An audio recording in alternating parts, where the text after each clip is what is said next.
Friends, today we are going to discuss MRP. In our earlier session, you have seen how MRP gives the advantage to an organization. MRP means Material Requirement Planning.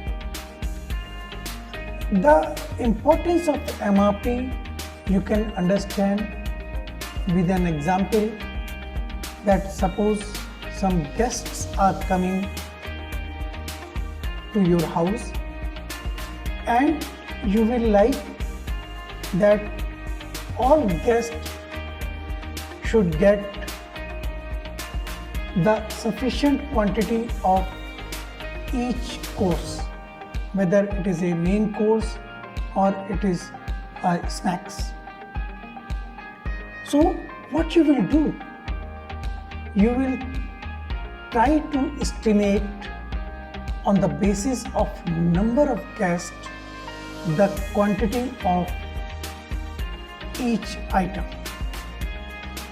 Suppose we are talking about the vegetable, then what are the components of that vegetable? What would be the quantity of that items? Different types of spices, salt,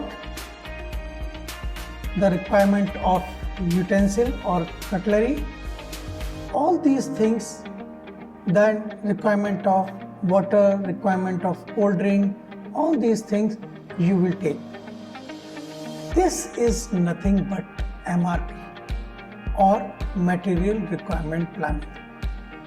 The same thing our manufacturing unit they also do, or the manufacturing company. If I take the example of a car, then if you explode the main product in a different parts, you will find the car is made up of engine assembly, your differential, chassis, glasses, tires, plastic parts. These are the subcomponents. So if a manufacturing company wants to manufacture 10,000 cars in a month, then definitely the top management would like to determine what are the different quantities of tires, what are the different quantities of each glass product, what are the quantities of each plastic product, what would be the quantity of engine assembly. So in today's session, you will be understand the factors, you will be able to state the output of MRP, you will be able to explain bill of material and the master production schedule, and the most important part that after material requirement planning, now we talk about the manufacturing resource planning. This is nothing but MRP 2. Material requirement planning is only abbreviated as MRP. But when we go for the resource planning or the manufacturing resource planning, it is the MRP 2. Now we will discuss about the output of MRP. Regarding the factors which we have discussed, that is the batch size and the safety stock. These are the two important factors which governs the MRP.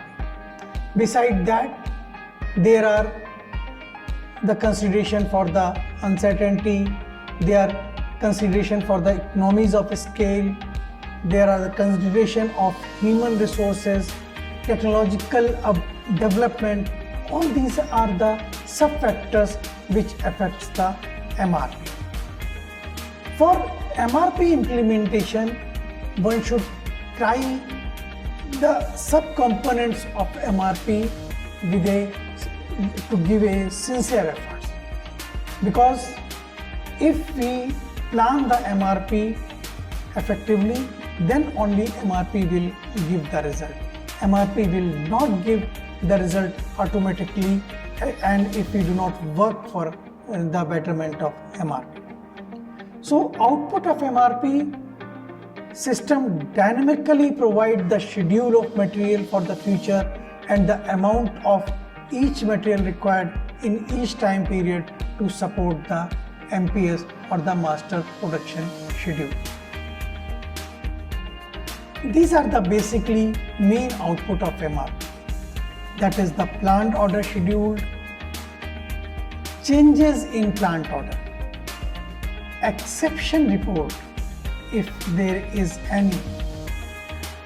Exception reports we will discuss more, performance report, then planning report. Now we will take one by one. The first is your plan order schedule. It provides a plan of the quantity of each material to be ordered in a certain period of time. This schedule is used mainly for placing the purchase order, to procure parts, sub-assembly or assemblies from the supplier. This plan order schedule becomes a guide for a production schedule at a supplier end and for future in-house production schedules. The second output is changes in plant order. It is also known as modification of previous plant order. Quantities of order can be changed or modified, order can be cancelled, or orders can be delayed or advanced to different time periods through the updating processes. Third important output is the exception report. Exception report lists items requiring the management attention in order to provide the right quantity of material in each time period. Typically, exception noted are reported errors, late order or excessive reports. These comes under the exception report. Now, the fourth one is your performance report. Performance report indicates how well the system is operating.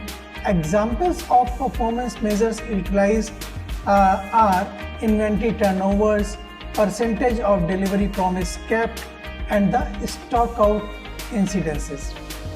Then planning report. Planning report is used in the future inventory planning activities. Examples of such planning information are inventory forecast, purchase commitment report, traces to demand sources, and long range material requirement planning. Now we will come to the bill of material. We are talking about that MRP. The most important point or the most important activity is the bill of material. A bill of material is nothing but a list of material along with their quantity required to produce one unit of a product or end item. Hence, each manufacturing product has a bill of material.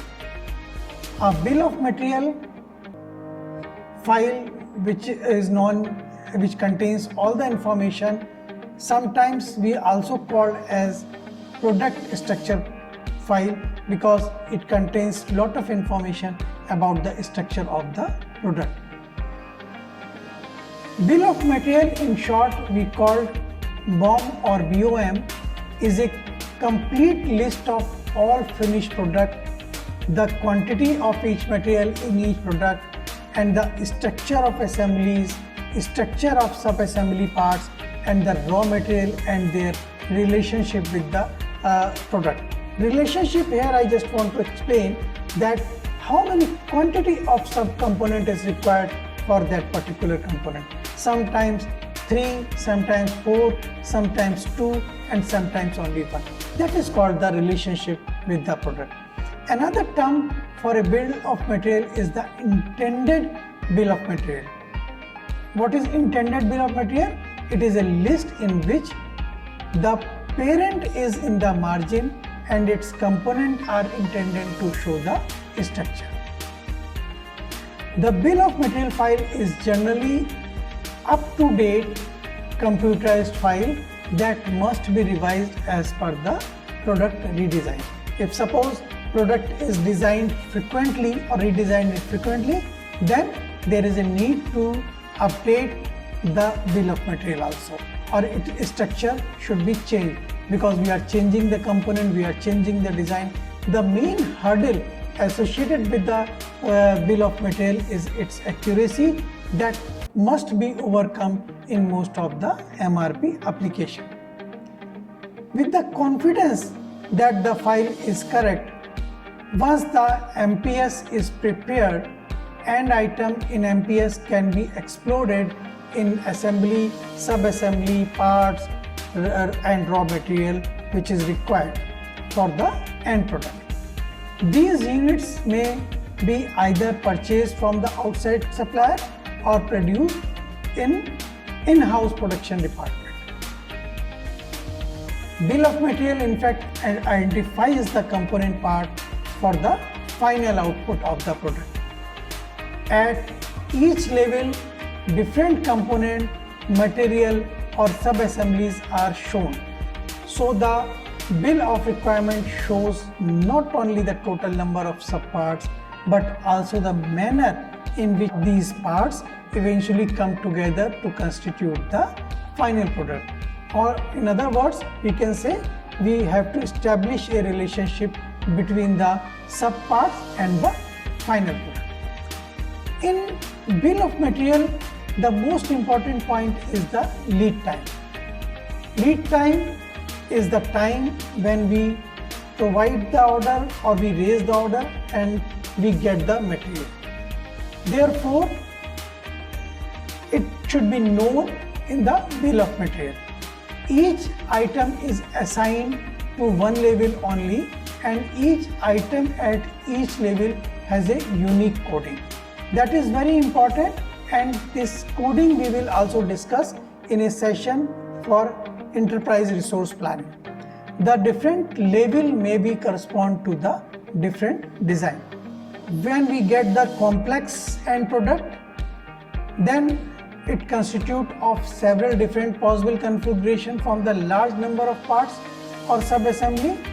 Then it is very useful to constitute a modular bill for the requirement structure. This provides you the bill of material which will give you that how a main component is exploded in sub-assembly or sub-assembly or the parts or subparts. Another component in bill of material or in MRP comes as a master production schedule. Basically, master production schedule is a line on that the master schedule grid that reflects the anticipated building schedule for those items assigned to the master schedule. The master scheduler maintains this schedule and in turn it becomes a set of planning number that derives the market requirement plan. It represents what company plans to produce and that is expressed in specific configuration, quantities and the dates.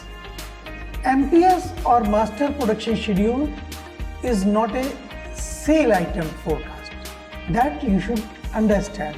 It is used for the planning the production, not planning the sale. Therefore, it represents a statement of demand.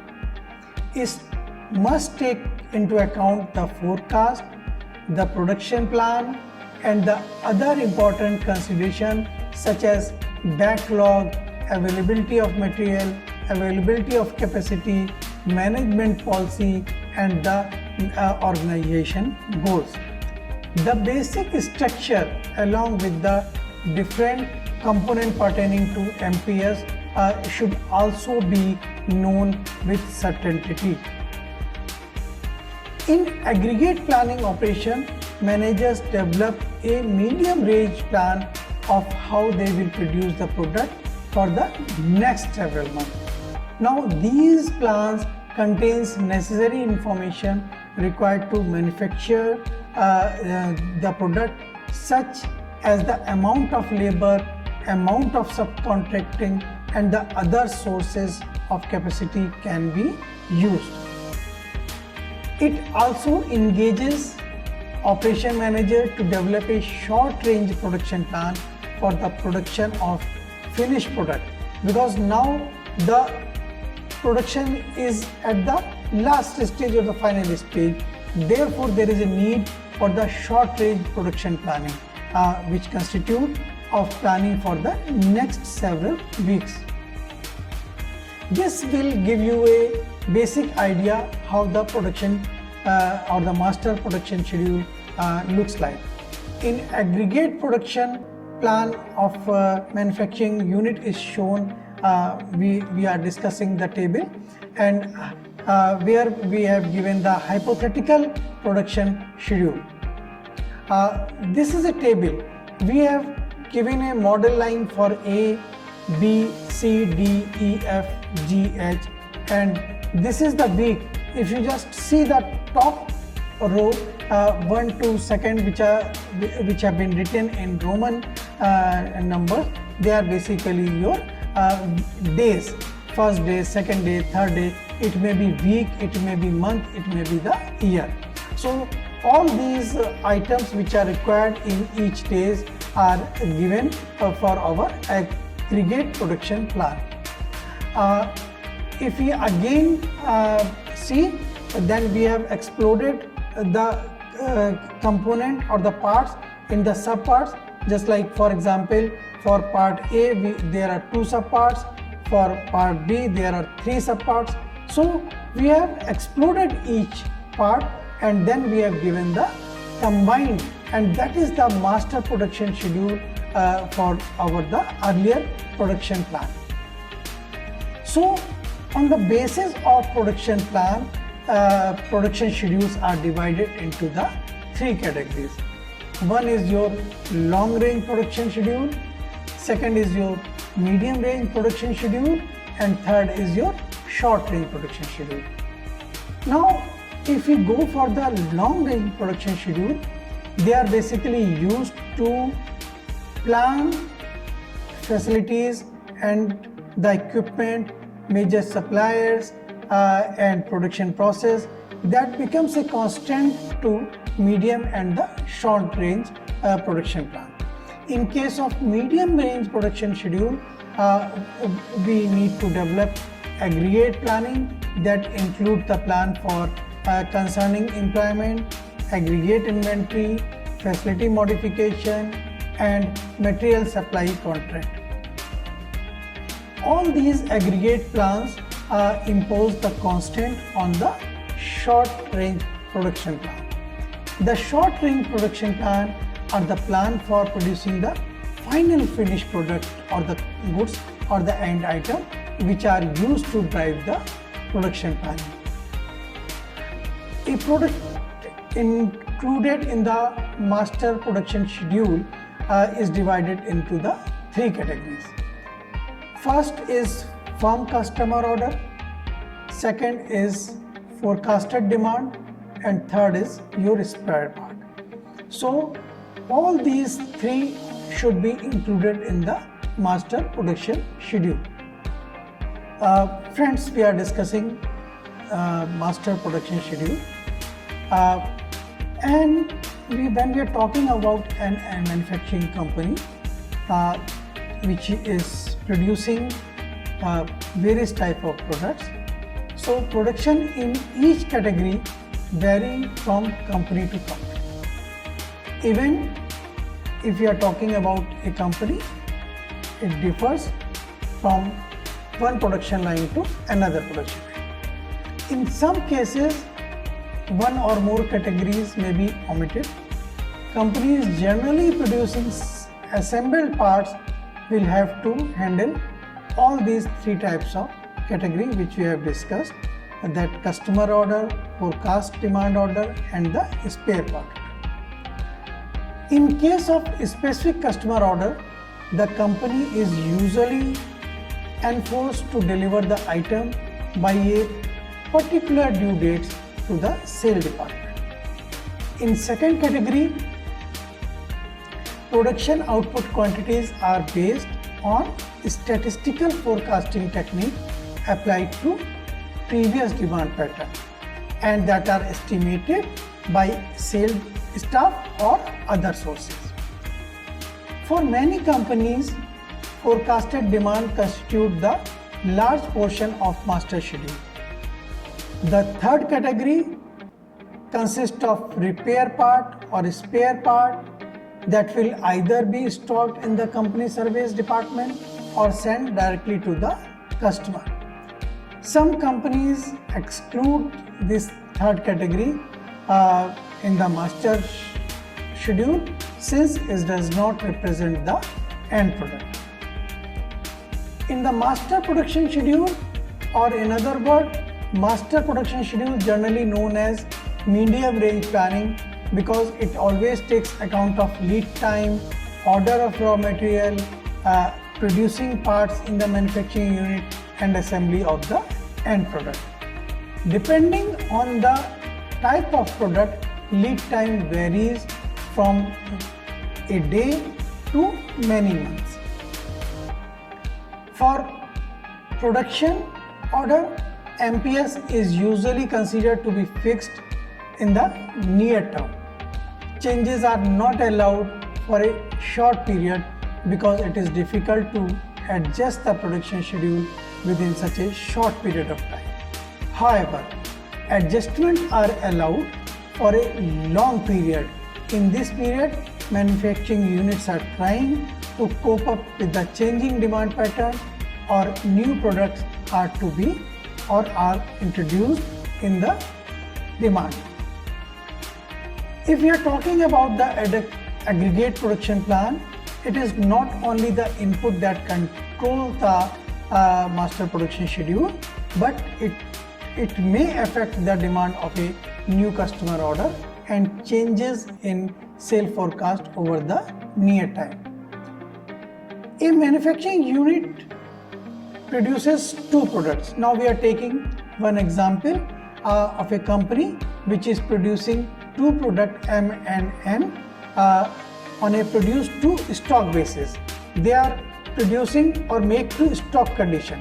The estimated demand for the product M and N over the next 6 weeks is given in the table we are showing you next. Now on the left hand we have given the sources of demand, and you will find in the second row we have given the week number, and this is basically for the product M. So on the last row we have given the total demand for product M in each week, that is 30, all these things. Now we have given the same table we have repeated for product N, and again we have given the total product demand for N in the last row. Now we will discuss each case. The amount for the safety stock for product M is 50 and for product N is 40. And it is my advice that you should refer the table 3 and 4 while looking at the explanation. The fixed lot size for M is 70 while fixed lot size for product N is 80. The beginning inventory for M is 90 while beginning inventory for product N are 30. Now we will make the master production schedule for product M and N. In both cases, we need to take the total demand. We will consider the beginning inventory and then we will determine in which week the ending inventory would fall below the safety stock.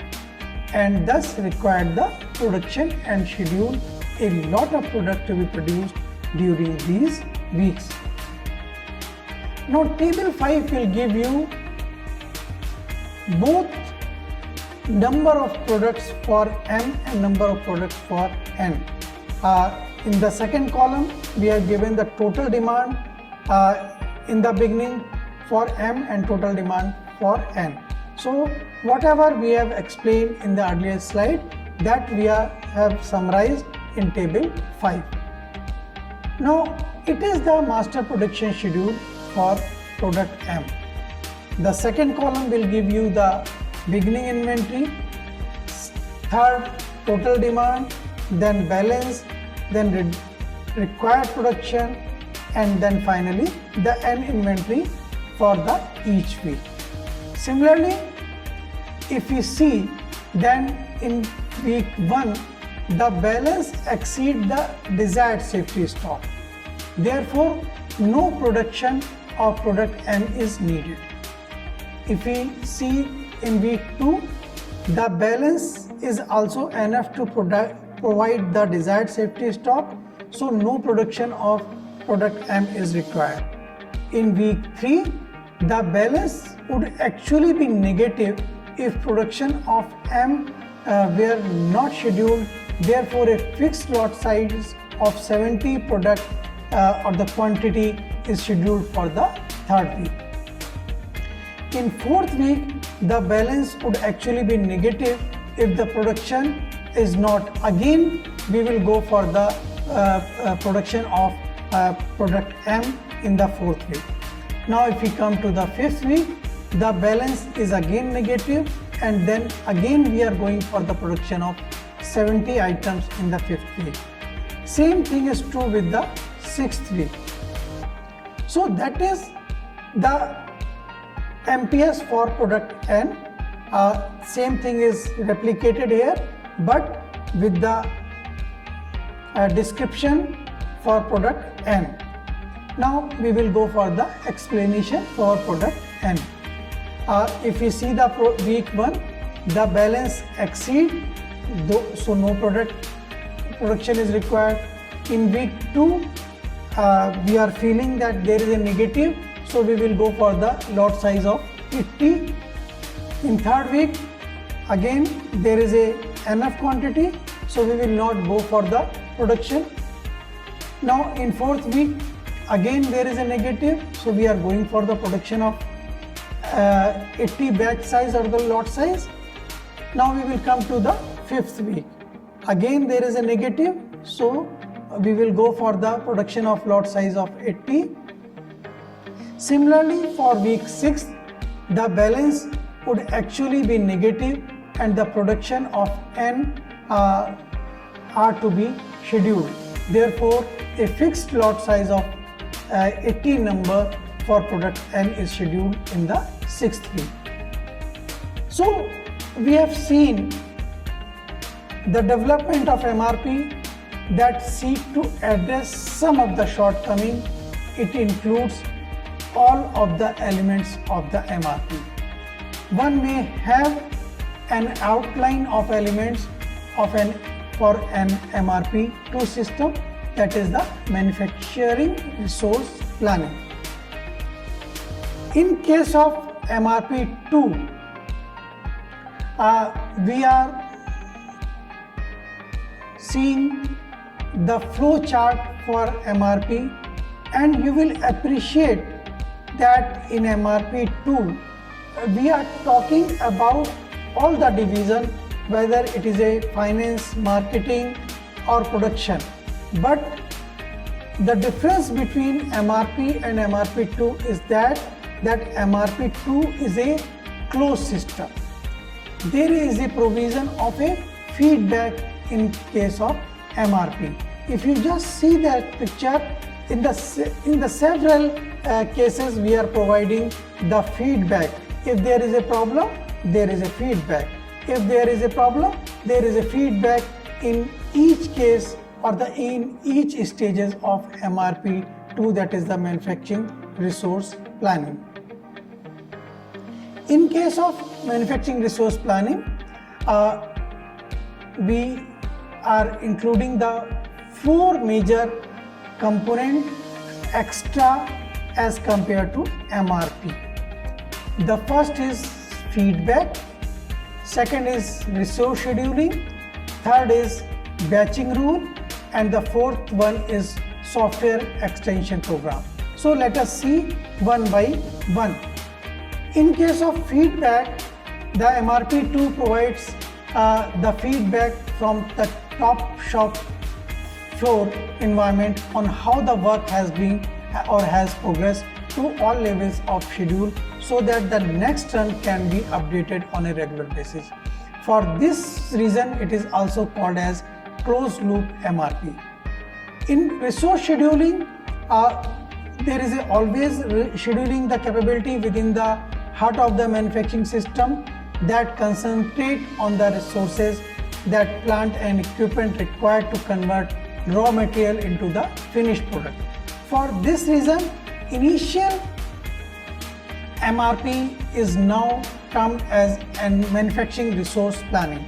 The advantage of this development are that the detailed plan can be implemented to the shop floor and can be reported to the operator, which put forward much tighter control over the plan. Moreover, loading by the resource means the capacity is taken into account.